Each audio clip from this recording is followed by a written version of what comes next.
So you're obviously great at spotting talent, and as you say, that seems to be a sense of purpose associated with that as well. So, if someone walks into Kleiner Perkins startup company, what are the sort of features of the founder that you're really looking for? Is there anything in particular that turns you on, turns you off?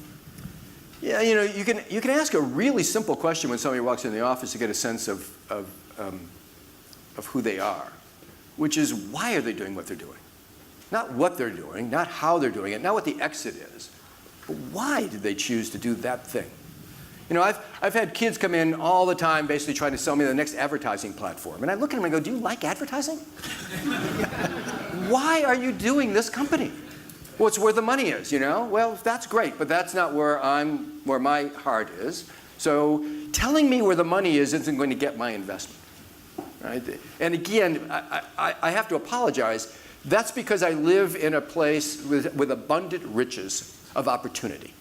And so I can pass up an opportunity to make money in order to make sure that I make money doing something that I care about. Right? And so that's a privilege I have, and I am grateful for that privilege. But I need to know where the person's coming from. I need to know what in their background makes them care about this problem, right? And how committed are they to that problem? I find, for instance, business students who come to me with their business plans generally tend to be some of the worst entrepreneurs, because what they've done is they've sat in a library, look at a bunch of statistics, and then come back to me pointing to me where they think the market is. And that's not how disruptive entrepreneurship happens.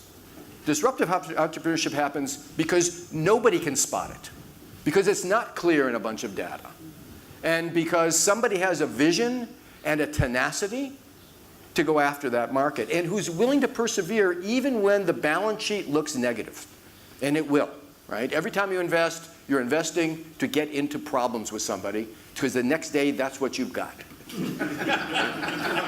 So how do you navigate that? And how do you set up the right relationship?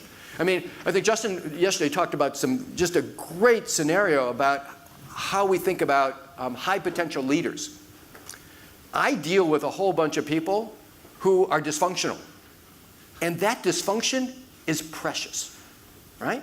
I need somebody with a chip on their shoulder. Creative people have to persevere against the odds. They have to stand up against the contrarians. And they have to be willing to put their life on the line to prove themselves. That's not normal. And so I need to find those people every day and then do what Justin recommends, which is keep them from falling off the rails. Keep them from tilting out of control.